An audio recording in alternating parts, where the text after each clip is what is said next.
जवाब दीजिए अजय अभी जी। हमारे भाई साहब ने कहा, बड़ा वाकई बोलने में तो ईश्वर ने इनको बड़ा वो दिया है, सरस्वती की देन है, लेकिन बोलते ही हैं। मोदी जी जिस तरह लगातार बोलते हैं, सिर्फ बोलने में उनको भी मास्टरी हासिल है, मास्टर स्ट्रोक बोलने में है ये लोग। सच्चाई है, सीज फायर का क्या है पूरा देश देख लिया। सीज फायर क्यों हुआ, कौन जनता नहीं जानती है। जब हम पाकिस्तान पे कब्जा करने की स्थिति में हो सकते थे, इन्होंने कहा रुक जाओ भाई रुक जाओ। अब किसने कहा, मैं नहीं कहूँगा, आजकल संबंध अच्छा नहीं चल रहा है, प्यार का रिलेशन अब वो गड़बड़ हो गई है। हाँ, ये एक बात जरूर है, 25% का जुर्माना इस देश पर किस कारण से, रशियन तेल के कारण से अमेरिका ने लगाया। ये कहावत हमारे यहाँ है ना, खेत खाए गदहा अमार खाए जुलाहा। अरे समझो यार, इस देश के नागरिकों पर वो 25% का जो जुर्माना लग रहा है, और खेत कौन वो खा रहा है, न्यारा का नाम आपने नहीं सुना होगा, गुजरात की कंपनी है। और रिलायंस 45% जो है वो तेल वहां से लेकर रसा से, और वो खेल चल रहा है यूरोपियन यूनियन में, और लाभ कमा रहा है दो कंपनी। मोदी जी का मित्र हो सकता है, लेकिन उसके लिए देशवासियों को इतना बड़ा जो है प्रहार बन रहा है। हमारा कटन उद्योग बर्बाद होने के कगार पर है, हमारी मशीनरी यदि नहीं जाएगी तो प्रोडक्शन जो है रुक जाएगा, उसमें काम करने वाली माता बहन हमारी बहुत सारी हैं, उनके नौकरी चले जाएंगे, बच्चों के फी नहीं जमा होंगे, इनको इसकी चिंता नहीं है। ये तो मास्टर स्ट्रोक खेलने वाले लोग हैं ना, इन्हें तो बस एक बार ऐसा कर दीजिए जिससे जनता का कोई लेना देना नहीं, बस इनके मित्रों की भलाई हो। हिंडनबर्ग याद आया है इनको। अरे भाई याद कर लेते, वो सेल कंपनी वाला खेल भी 25,000 करोड़ का अडानी जी का, एक बार कम से कम सीबीआई ईडी का कोई चपरासी ही उनके यहाँ भेज देते, वहां नहीं याद आती है। हाँ, विपक्षी नेताओं पर भेजना हो, 193 नेताओं के यहाँ इन्होंने भेज करके छवि बिगाड़ो योजना का काम किया। और सबको पता है चुनाव चोरी के ये सब मास्टरी इन लोगों को है, मास्टर स्ट्रोक के चुनाव चोरी में कर रहे हैं, और ये दिखावे का खेल कर रहे हैं ताकि आई वास किया जा सके। जनता अब समझने लगी है, और एक ही नारा बिहार के गली में, गांव में, एक एक सड़कों पर आ रही थी आजकल, वोट चोर गद्दी छोड़, यही नारा है। और ये आने वाले समय में नारा पूरे देश में आएगा, क्योंकि सबको पता है 2023 में जिस तरह इन्होंने कानून बदला है, और चुनाव आयोग को बचाने के लिए जितनी भी वो चोरी कर रहे हैं, आपने फेल्ड स्ट्रोक पे कुछ बोला ही नहीं। फेल्ड स्ट्रोक पे पिछली बार क्या बोल रहे थे, चोर वाला नारा के बिना तो आपका चुनाव, सवाल सुनिएगा, सवाल सुनिएगा कि नहीं, चोर के बिना आपका कोई नारा तो आता नहीं है। 19 में एक नारा था ना आपका चोर वाला, चला ही नहीं। छोड़िए, देखिए नारा चलना चलाना नहीं है, जब चोरी ही हो रही है तो नारा कैसे चलेगा? बताइए ना। मैं कह तो रहा हूँ, नोटबंदी मास्टर स्ट्रोक था, नोटबंदी मास्टर स्ट्रोक था क्या? लोगों का रोजगार खत्म हुआ, मास्टर स्ट्रोक था क्या? स्टेप बाय स्टेप बताते हैं भैया। 2014 से पहले यूपी बिहार में बड़े कद्दुम तीर मार रहे थे, तब तो हमारी सरकार नहीं थी, तब तो ना वोट चोरी हो रही थी, ना ईवीएम हैक हो रही थी। 2014 में 282 पाके हम आए, यूपी बिहार में 90% लोकसभा सीटें जीती। और कोई भी व्यक्ति कह सकता है पिछले 10 सालों में भारतीय जनता पार्टी का सामाजिक ग्राफ, भारतीय जनता पार्टी का ज्योग्राफिकल ग्राफ, प्रधानमंत्री मोदी जी की लोकप्रियता बढ़ी है, इसमें कोई किंतु परंतु नहीं। मगर देखिए फेल्ड स्ट्रोक फिर कैसे बोल गए। ट्रेड के ऊपर डील अगर हुई होती, सीज फायर पे बोले, तो फिर सीज फायर वाली बात सही होती। अब तो साबित हो गया ना, तो माफी मांगनी चाहिए। इसका मतलब भारत नहीं झुका था, इसलिए यह बात साबित हुई। दूसरा देखिए फील्ड स्ट्रोक क्या बोले, कहते हैं टैरिफ से भारत के नागरिकों पर। भाई साहब, टैरिफ अमेरिका ने लगाया है, अमेरिका में जो चीज बिकेगी वो महंगी होगी। भारत का नागरिक कहां से नजर आता? पढ़े लिखे होंगे, राहुल गांधी के प्रभाव से बुद्धि क्या हो जाती है वो समझ सकते हैं। इसलिए मैं इनसे कहना चाहता हूं, पूरा करने दे, अपने अपने टर्न में मैं बता रहा हूं, हमारे यहां कपड़ा उद्योग प्रभावित होगा, हमारे यहां लेदर का उद्योग प्रभावित होगा, मगर हमारे यहां फार्मास्यूटिकल इलेक्ट्रॉनिक्स आइटम को उसने 0 टैरिफ पे रखा हुआ है। और अभी सुनिए, अभी भी हमारे trade and commerce minister Piyush Goyal ji ने कहा है, बात हो रही है, अभी चिंता मत करिए, आने वाले समय में जैसे WTO के जमाने में भारत बढ़ के निकला, इस फ्री ट्रेड एग्रीमेंट के जमाने में भारत बढ़ के निकलेगा। इनके लिए एक लाइन कह दूं, जो ये कहे थे सीज फायर से लेके आज तक, वो बोले थे ना राहुल गांधी, नरेंद्र, और उसके बाद वो वाली भाषा तो खैर पाकिस्तान की आर्मी और आतंकवादियों ने भी नहीं बोली थी, पर इनके लिए एक लाइन कह दूं, तू लगातार यही गलती करता रहा कि खोट तो तेरे अंदर था, पर तू नरेंद्र करता रहा। चलिए इसका जवाब दीजिए, फिर नवल जी आपके पास छोटा सा जवाब। वाकई मैं भी इनको विद्वान अभी तक मानता था, लेकिन अब कह रहे हैं कि ये टैरिफ से भारत को हानि नहीं होगी, जो 25% का जुर्माना लगा है। आश्चर्य लगता है भाई, ये क्या कह रहे हैं कि नौकरी लोगों की नहीं जाएगी, जबकि आज तक सभी नौकरी जाएगी या नहीं जाएगी, ये प्रश्न क्या है, इसमें क्या दिक्कत है? तो जुर्माना लगा रहा है, वो भी इनके लिए मास्टर स्ट्रोक है। अरे ये क्या कर रहे हो आप भाई, इतने पढ़े लिखे हो, इस बात को समझो कि न्यारा के लिए और रिलायंस के लिए देश अपनी कुर्बानियां नहीं देगा। देशवासी और राष्ट्र हित के लिए लोग कुर्बानी देगा। आपके लिए मित्रता सर्वोच्चता है, हमारे लिए देश राष्ट्र हित सर्वोच्चता है। ये दोनों में अंतर है, इसको आपको पहचानना पड़ेगा। और देश सुनिए, कौन देश को कुर्बानी देगा क्या नहीं, तो मैं बताना चाहता हूँ। हाँ, इंदिरा गांधी ने कुर्बानी दी, राजीव गांधी ने कुर्बानी दी, आपने क्या कुर्बानी दी है? पसीना बहाया हो स्वतंत्रता आंदोलन में तो बता के दिखाइए। हाँ, बताता हूँ।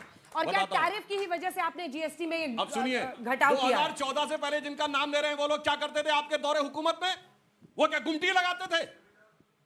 विश्व के सबसे अमीर आदमी मुकेश अंबानी आपके जमाने में स्वतंत्र हुआ और आके यहाँ झूठ बोलने लगता है। आपके लिए 2014 के बाद ही देश स्वतंत्र हुआ था। इसका कोई अच्छा, मैं एक और बात कहता हूँ, जाके जरा चेक करिए, एक राडिया टेप आया था जिसमें किसी उद्योगपति ने कहा था कांग्रेस पार्टी तो अपनी दुकान है। बोलिए भैया, हमारे लिए तो किसी ने नहीं कहा अपनी दुकान है, वो बोल चुके थे। और सुनिए, कांग्रेस पार्टी पर बोलिए क्या तरीका, कॉर्पोरेट लॉबीज तय करते थे किस मंत्री को कौन सा विभाग मिलेगा। टेलीकॉम के ऊपर एक पत्रकार और कॉर्पोरेट लॉबीज की बातचीत हो रही है कि इसकी बजाय इसको दिया जाए तो 2G स्पेक्ट्रम में सही रहेगा, आके बात करने लगते हैं। और दूसरी बात दबाव की बात है, नटवर सिंह विदेश मंत्री थे इनकी सरकार के, उन्होंने अपनी किताब कोट करके कह रहा हूं, one life is not enough में लिखा है कि मुझे विदेश मंत्री से इसलिए हटाया गया क्योंकि अमेरिका का दबाव था। और ये चाय पार्टी में मुझे सोनिया गांधी ने बोलो तुम्हारे सोनिया गांधी जी के सबसे नजदीक थे और वो थे। इसीलिए मैं कहना चाहता हूं, आज आकर जो भी ये लोग बातें करते हैं, हकीकत पे पर्दा डालने का प्रयास ये लोग करते रहते हैं। नहीं, 5 सेकंड में खत्म नहीं होगा, जल्दी करिए। चूंकि बहुत सारे प्रश्न लगाए हैं, जल्दी से। आज तो दो लोगों की सरकार चल रही है, एक बड़े साहब और एक छोटे साहब का।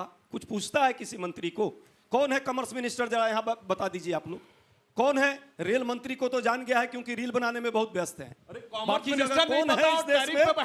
टेलीकॉम मिनिस्टर कौन है भाई? कॉमर्स मिनिस्टर कौन है? इंडस्ट्री मिनिस्टर कोई नहीं जानता। यहाँ 2 लोग ही चलता है, ये 2 लोगों की सरकार चल रही है अभी से। नवल जी देखिए, मान लेते हैं कि आपने जीएसटी में जो बदलाव किए 9 साल के बाद, 9 साल शोषण करने के बाद, हो सकता है फायदा हो उसका, आने वाला समय बताएगा।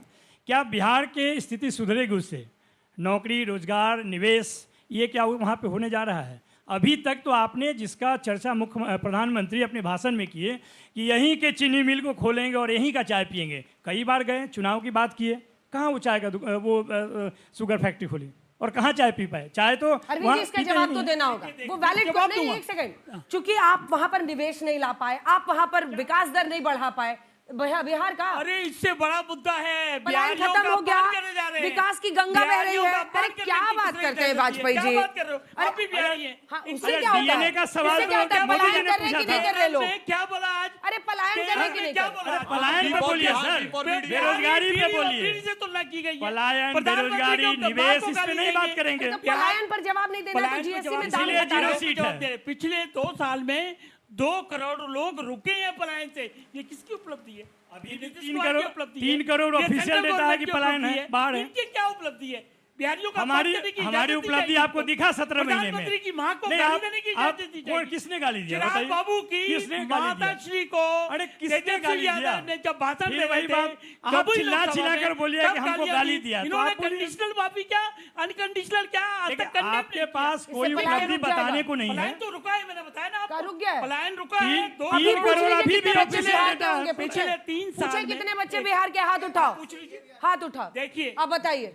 पढ़ने के लिए यहाँ ना पढ़ रहा है? 3 साल में बीए होता है क्या?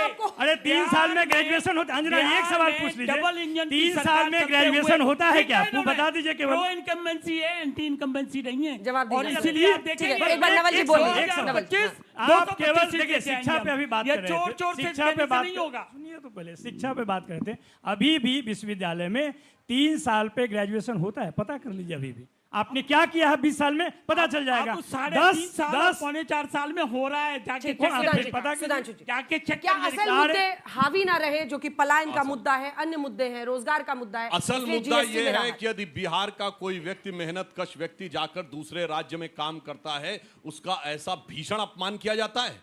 क्या बोले तमिलनाडु के मंत्री, हम किसी काम को छोटा बड़ा नहीं मानते। एक ने कहा ये पानी पूरी वाले हैं, दूसरे ने कहा मैं छोटा बड़ा नहीं मानता हूं। कैबिनेट बिहार पे नहीं साफ करने के लिए आते हैं, क्यों नहीं निकला? और नहीं आएगा, रोजगार पे नहीं आएगा। अरे हम क्यों तरीका आपने टर्न पे बोले भाई, क्या तरीका? अजय सवाल पूछा गया था, इससे पलायन से किसी नेता ने क्या कहा, उससे क्या सवाल बात ही नहीं करते हैं, बवाल करते हैं बिना मतलब का।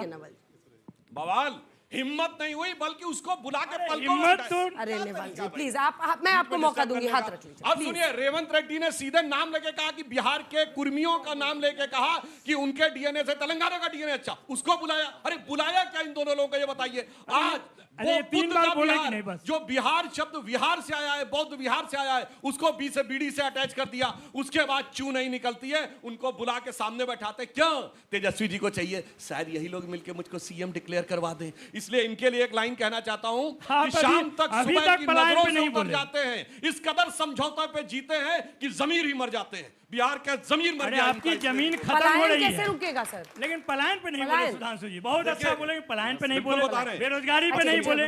सुनिए सुनिए, एक बात प्रधानमंत्री जी ने पहले भी कही थी और आज भी कह रहे हैं, भारत का पश्चिमी हिस्सा डेवलपमेंट में बहुत आगे था और पूर्वी हिस्सा पिछड़ गया है। और जब उनका कहना, जब तक पूर्वी भारत, ये अकेले बिहार की बात नहीं है, बिहार, झारखंड, पश्चिम बंगाल, उड़ीसा, पूर्वी उत्तर प्रदेश, इन सारी जगहों के ऊपर एक लंबी लीगेसी है 100-150 सालों की। इसलिए उसमें इस बात का समय लग रहा है, परंतु इतना अंतर जरूर आया है।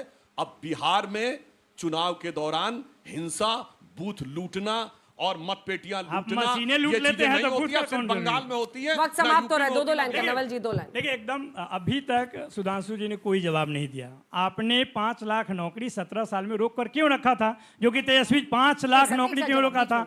3.5 लाख नौकरी जो प्रक्रियाधीन किया गया, उसको आप इस 17 महीने में उसके बाद क्यों नहीं दे पाए आप? 5.25 लाख नौकरी खाली है, वहां अभी भी पद खाली है, उसको भरा नहीं गया। 2.25 लाख शिक्षा के क्षेत्र में खाली है, 65,000 स्वास्थ्य के क्षेत्र में और 40,000 गृह मंत्रालय में। समझिए स्वास्थ्य कितना इनके लिए प्रायोरिटी है, शिक्षा कितना प्रायोरिटी है। और जो अपराध बढ़ रहा है, चूंकि पुलिस इन भर्ती नहीं कर रहे हैं, ये स्पष्ट दिखाता है। 60 लाख से ज्यादा जो है हत्याएं हुई हैं, 25 लाख से ज्यादा बलात्कार हुआ। नवल जी, इनकी स्थिति है खराब।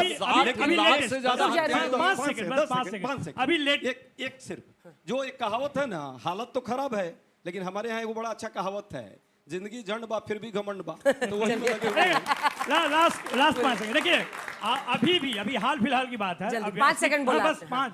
शिक्षक अभ्यर्थी आंदोलन कर रहे थे, उनको लाठियों से पीटा गया और कहा गया कि दिसंबर में एग्जाम कराएंगे और जनवरी में रिजल्ट निकालेंगे। बताइए अरविंद जी, आप बोलिए, उसके बाद से फिर इनसे जवाब। बिहार में एनडीए की सरकार 2025-225 और उसका कारण है, बिहार निवासी समझ रहे हैं कि सेंट्रल गवर्नमेंट ने 14 लाख जो करोड़ रुपया दिया, वो सड़कों में लगा, बिजली में लगा, पानी में लगा, गरीबों की शिक्षा के लिए लगा, महिला के लिए लगा। और राज्य सरकारों ने भी अभी 10,000 रुपए दिए हर महिला को। लखपति दीदी कितने करोड़ बन गई है वहां पे, 1 करोड़ 42 लाख मकान दिए एक गरीबों को। और उसकी रजिस्ट्री किसके नाम? महिलाओं के। लास्ट रिस्पांस 2 लाइन का। बात बोली थी, जिंदगी तो झंडवा फिरऊ घमंडवा। जरा वो टीवी में देखिए, 2 ठिया लोग नजर आ रहे हैं, एक का 20 साल से सत्ता न मिली है, एक का 10 साल से न मिली है, वही राहुल जी और तेजस्वी जी। और उसके बाद समझ रहे हैं, उसके बाद घमंड देखिए। 17 महीना में नौकरी दिया हमने, कौन बोल रहा है आपको? 2015 में हमने हराया है आपको। इस बहस में हल्ला बोल में इतना ही। तालियों के साथ आप सभी का बहुत बहुत धन्यवाद हमारे साथ जुड़ने के लिए। देश दुनिया की बाकी खबरों के लिए आप देखते रहिए आज तक।